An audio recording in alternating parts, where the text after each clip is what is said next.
అందరికీ నమస్కారం.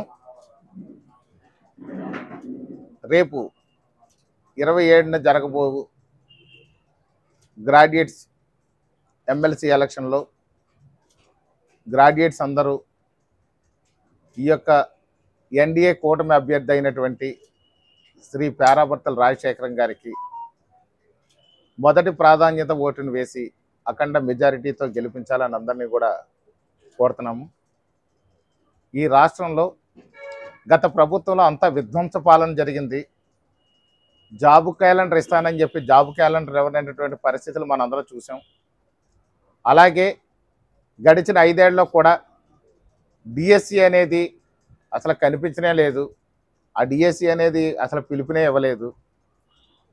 నిరుద్యోగులకు అన్ని విధాలుగా కూడా నష్టమే జరిగింది. గత 5 ఏళ్ళుగా గ్రాడ్యుయేట్స్ అందరూ కూడా ఖాళీగా ఉండిపోయి ఏ విధమైన ఉద్యోగ అవకాశాలు లేక ఇప్పటికే చాలా ఇబ్బందులు పడుతున్నారు. ఎవరైతే ఈ డిఎస్సిలో పాల్గొని టీచర్ జాబుల కోసం ఎదురు చూస్తున్నారో వాళ్ళందరికీ కూడా గౌరవనీయ ముఖ్యమంత్రి వర్యులు శ్రీ నారా చంద్రబాబు నాయుడు గారి అధ్యక్షతన డిఎస్సి నోటిఫికేషన్ కూడా ఇవ్వడం జరిగింది. త్వరలో ఈ డిఎస్సి ద్వారా టీచర్ల ఉద్యోగాలన్నీ కూడా భర్తీ చేయడం జరుగుతుంది. ఇవన్నీ దృష్టిలో పెట్టుకోవాలి. అదేవిధంగా చూస్తే నిరుద్యోగులకు ఉద్యోగ అవకాశాలు పుష్కలంగా కూడా రావడానికి అన్ని ప్రయత్నాలు జరుగుతున్నాయి. 20 లక్షల ఉద్యోగాలు ఇవ్వాలన్న సంకల్పంతో మన గౌరవ ముఖ్యమంత్రి వర్యులు శ్రీ నారా చంద్రబాబు నాయుడు గారు, ఉప ముఖ్యమంత్రి వర్యులు శ్రీ కొణిదెల పవన్ కళ్యాణ్ గారు, మన మానవ వనరుల శాఖ మంత్రి వర్యులు శ్రీ నారా లోకేష్ గారు కూడా పూర్తి స్థాయిలో దాని మీద పనిచేయడం జరుగుతుంది. ఇప్పటికే చాలా కంపెనీలు తీసుకొచ్చారు. నిరుద్యోగ వ్యవస్థను అంతటా కూడా నిర్మూలించి ప్రతి ఒక్కరికి ఉద్యోగాలు ఇచ్చే దిశలో పనిచేస్తున్నారు అందరూ కూడా. కాబట్టి మనం నిరుద్యోగ సమస్య పరిష్కరించాలి అని అంటే కూడా మనకు చాలా అవసరం ఉంది ఈ ప్రభుత్వంతో. కాబట్టి గ్రాడ్యుయేట్స్ అందరూ బాగా ఆలోచించాలని చెప్తున్నాను. అదేవిధంగా చూస్తే ప్రభుత్వం వచ్చిన దగ్గర నుంచి మనకి ఎన్నో కార్యక్రమాలు చేపట్టడం జరిగింది. ఆర్థిక పరిస్థితి చాలా అంతంత మాత్రంగా ఉండి అసలు ఆదాయం లేని పరిస్థితుల్లో ఆంధ్రప్రదేశ్ ఉండిపోతే ఆ పరిస్థితి నుంచి అప్పులు మేనేజ్ చేసుకుంటూ రాష్ట్రం సంక్షేమాన్ని ఒక పక్కనే ఎప్పటికప్పుడు అమలు చేస్తూ, అదేవిధంగా చూస్తే అభివృద్ధిని మరో పక్క చేస్తూ సంక్షేమం అభివృద్ధి జోడెద్దుల పాలనలాగా ముందుకు తీసుకెళ్తూ కూడా ఏ రోజుకి ఆ రోజు అప్డేట్ చేసుకోవడం జరుగుతుంది. అలాంటి పరిస్థితుల్లో కూడా ఏదైతే ఎలక్షన్లో మేనిఫెస్టోలో మనం పెట్టామో పెన్షన్ పెంచుతామని చెప్పాము. వచ్చే నెలనే మొదటి తేదీనే మన పెన్షన్ పెంచి ఆ రోజు నుంచి ఈ రోజు వరకు ఎక్కడ ఎలాంటి అవాంతరాలు లేకుండా ఒక్కరోజు కూడా లేట్ అవ్వకుండా కూడా పెన్షన్లు ఇవ్వడం జరుగుతుంది. ఉచిత ఇసుక అనేది ఇస్తామని చెప్పాము. ఆ ఉచిత ఇసుకని కూడా ఒక పారదర్శకంగా ఉచిత ఇసుక పూర్తి స్థాయిలో అందజేశాము. ఇసుక కొరత అనేది లేదు, ఇసుక దోపిడీ లేదు. ఉచిత ఇసుక అందరికీ అందేలాగా ఈ ప్రభుత్వం చర్యలు చేపట్టింది. అదేవిధంగా చూస్తే 1670 కోట్ల రూపాయలు రైతులందరికీ కూడా అన్యాయంగా బకాయిలు పెట్టేసిపోతే గత ప్రభుత్వ హయాంలో రైతులందరూ కూడా గొగ్గోలు పెడుతుంటే ధాన్యం అమ్మిన తర్వాత కూడా 6 నెలలు 7 నెలలు కూడా పేమెంట్లు ఇవ్వకుండా రైతులను ఇబ్బంది పెడితే ఈ యొక్క ఎన్డీఏ ప్రభుత్వం రాగానే ఇమీడియట్గా కూడా 1670 కోట్ల రూపాయలు రైతుల బకాయిలు తీర్చడమే కాకుండా రైతులకి కూడా ధాన్యం ఏదైతే కొనుగోలు జరుగుతుందో ఈ కొనుగోలు జరిగిన 24 గంటల్లో కూడా రైతులందరి అకౌంట్లో కూడా ఆ డబ్బులు వేసేయడం జరిగింది. రైతులకి అందరికీ కూడా ఈ ప్రభుత్వం మంచి సపోర్ట్గా ఉంది. రైతుల సంతోషాన్ని చూస్తుంది. అదేవిధంగా చూస్తే రైతులు ఆనందిస్తున్నారు. గత ప్రభుత్వంలో పడిన కష్టాలు ఈవేళ లేవు. ఆ కష్టాలన్నింటికి కూడా ఈ ప్రభుత్వం మాకు రైతులందరికీ మంచి చేసింది అనే విధంగా కూడా రైతులందరూ కూడా మాట్లాడడం అనేది మనం చూస్తున్నాము. అదేవిధంగా చూస్తే ఈ లిక్కర్ అనే దాంట్లో కూడా మనం ఖచ్చితంగా ఈ లిక్కర్ దోపిడీ చేస్తూ అధిక రేట్లకు అమ్ముతూ నాణ్యం లేనటువంటి లిక్కర్ని అమ్మినటువంటి పరిస్థితులు మనం గత ప్రభుత్వ హయాంలో చూసాము. అదేవిధంగా ఆ లిక్కర్ని రద్దు చేసి ఆ రోజు మేనిఫెస్టోలో చెప్పడం జరిగింది. దాన్ని రద్దు చేస్తాము, నాణ్యమైన లిక్కర్ని తక్కువ రేట్లకి అమ్ముతామని చెప్పేసి ఆ రోజు మేనిఫెస్టోలో పెట్టడం జరిగింది. ఆ రోజు ఎలక్షన్ ముందు ఏదైతే మాట ఇచ్చామో దాని ప్రకారం కూడా లిక్కర్ ఇష్యూ కూడా ఎక్కడ లేవనెత్తే పరిస్థితి లేకుండా ఎక్కడ ఏ ఇబ్బంది లేకుండా కూడా సక్రమంగా కూడా లిక్కర్ అనేది తక్కువ రేట్లకి నాణ్యమైన లిక్కర్ కూడా అందజేస్తున్నాం. దానివల్ల ప్రజలు ఒక డబ్బు సేవ్ అవుతమే కాకుండా ఎవరైతే కొంచెం మద్యం ప్రియులు ఉంటారో వాళ్ళకు డబ్బు సేవ్ అవుతుంది, మరోపక్క వాళ్ళ ఆరోగ్యం కూడా వాళ్ళకి సక్రమంగా ఉండే విధంగా కూడా మనం చర్యలు తీసుకున్న ప్రభుత్వం.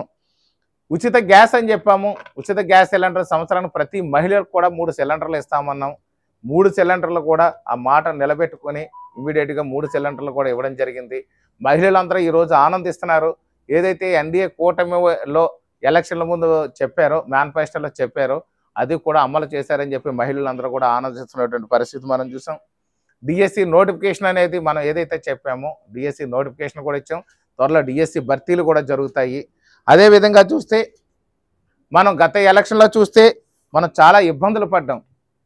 ముఖ్యంగా చూస్తే టీచర్లందరూ కూడా గుర్తించుకోవాల్సినటువంటి విషయం, నా విన్నపం టీచర్లకి ఏంటంటే, మీరు గురువులు బాగా గుర్తు చేసుకుని ఈ యొక్క కూటమి ఎమ్మెల్సీ అభ్యర్థిని గెలిపించాల్సినటువంటి అవసరం ఉంది. ఎక్కడ ఎలాంటి ప్రలోభాలకు లోను కావద్దని చెప్పి మిమ్మల్ని అందరూ కూడా విన్నవించుకుంటున్నాను నేను.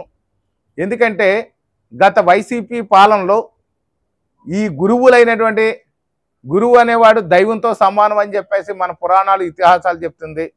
అలాంటి పరిస్థితుల్లో ఈ గురువులందరినీ కూడా దగ్గర పెట్టి మందు అందించిన విషయాన్ని మీరు అందరూ గుర్తు చేసుకోవాలి.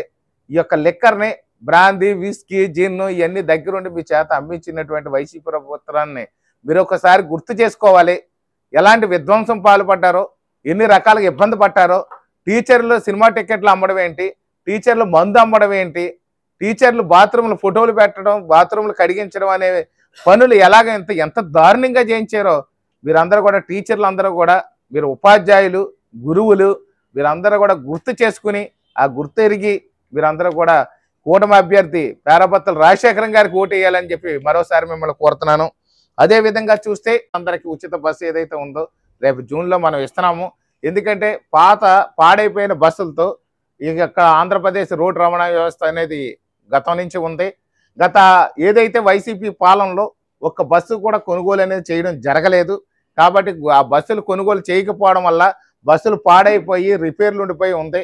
ఇప్పుడు 1570 బస్సులను కొనుగోలు చేస్తున్నాం. కొన్ని బస్సులు ఆల్రెడీ డెలివరీ చేశారు, మిగిలిన బస్సులు కూడా వస్తాయి. కాబట్టి జూన్ నాటికి మహిళలందరికీ కూడా, మహిళామ తల్లికి ఏదైతే మాట ఇచ్చామో ఆ ఉచిత బస్సును ఖచ్చితంగా అమలు చేస్తాం. అదేవిధంగా రాబోయే అకాడమిక్ ఇయర్ ఏదైతే రేపు స్కూల్స్ తీస్తారో ఆ టైంకి ఖచ్చితంగా ఈ యొక్క తల్లికి వందనం ఎంతమంది పిల్లలు ఉంటే అంతమంది పిల్లలకు కూడా ఎలక్షన్ల ముందు చెప్పాము. అలాగే సూపర్ 6 మేనిఫెస్టోలో కూడా పెట్టాము. ప్రతి బిడ్డకి కూడా 15,000 రూపాయలు ఇస్తామని. ఖచ్చితంగా తల్లికి వందనం.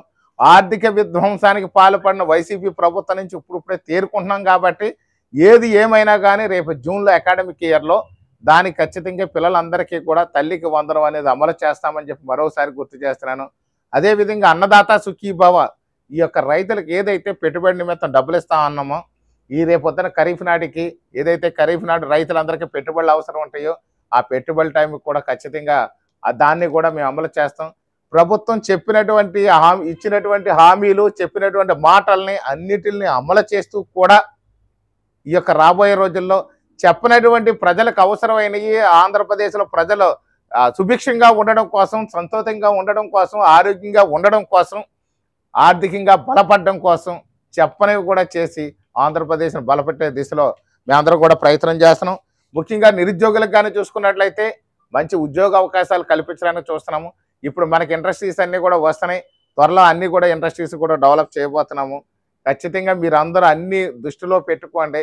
యువత కోసం, నిరుద్యోగుల కోసం, టీచర్ల కోసం, రాష్ట్ర భవిష్యత్తు కోసం, సంక్షేమం కోసం, రైతుల కోసం నిరంతరం శ్రమిస్తున్నటువంటి ఎన్డీఏ ప్రభుత్వం వీరందరూ కూడా ఆలోచించండి. ఇలాంటి ప్రజల కోసం ఎప్పుడైతే పనిచేసే ప్రభుత్వం ఉంటుందో అది ఖచ్చితంగా మాత్రం ప్రజలు సపోర్ట్ ఇవ్వాల్సినటువంటి అవసరం ఉంటుంది. ఎందుకంటే ఈవేళ శాసనసభలో మా అందరికీ తెలుసు అఖండ మెజారిటీతో గెలిపించి ఒక్కొక్కరికి మంచి మంచి మెజారిటీలు ఇచ్చారు. బ్రహ్మాండమైనటువంటి మెజారిటీతో శాసనసభ ఉంది. కానీ ఈవేళ కౌన్సిల్ అనే దానికి కొంచెం మనకి ఇబ్బందులు ఉన్నాయి. కొన్ని బిల్లులు పాస్ అవ్వాలంటే ఖచ్చితంగా ప్రభుత్వానికి ఎమ్మెల్సీ కూడా అవసరం.